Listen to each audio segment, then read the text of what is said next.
Hoy es un día especialmente tranquilo para nosotros porque reabrimos otra vez la carretera 627 en el punto de Escoriaza.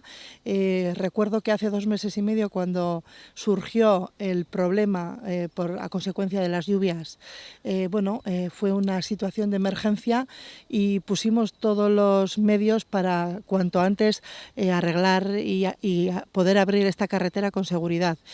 Quiero decir también que este invierno ha sido especialmente duro en cuanto a lluvias, en cuanto a climatología adversa.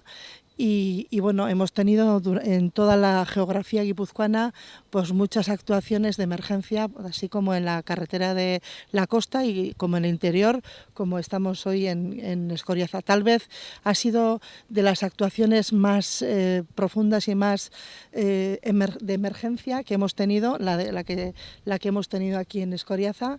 Todavía nos falta terminar la obra en lo que es fuera de esta carretera, fuera de la variante, en el cajón de lo que es el río y la urbanización de la carretera adyacente, pero hoy abrimos la carretera, la variante hacia Vitoria y de Vitoria hacia Guipúzcoa, y yo creo que es un día importante.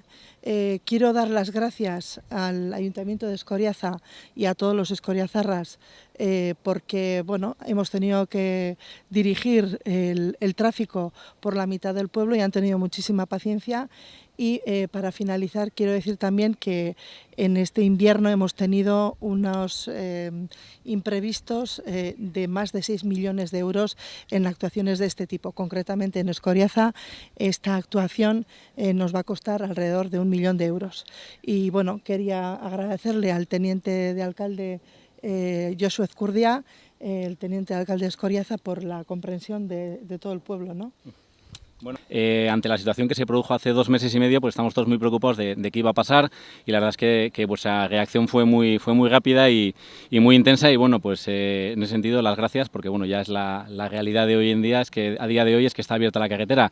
Y también agradecer a los ciudadanos de Escoriaza, al pueblo de Escoriaza, pues la paciencia que ha tenido durante estas semanas, entendiendo pues bueno, que no había otra solución que desviar el tráfico por el centro de la vía, y bueno, lo han entendido perfectamente, pues algunos más, algunos menos, pero bueno, en general la reacción ha sido muy buena, y la comprensión también. Sí.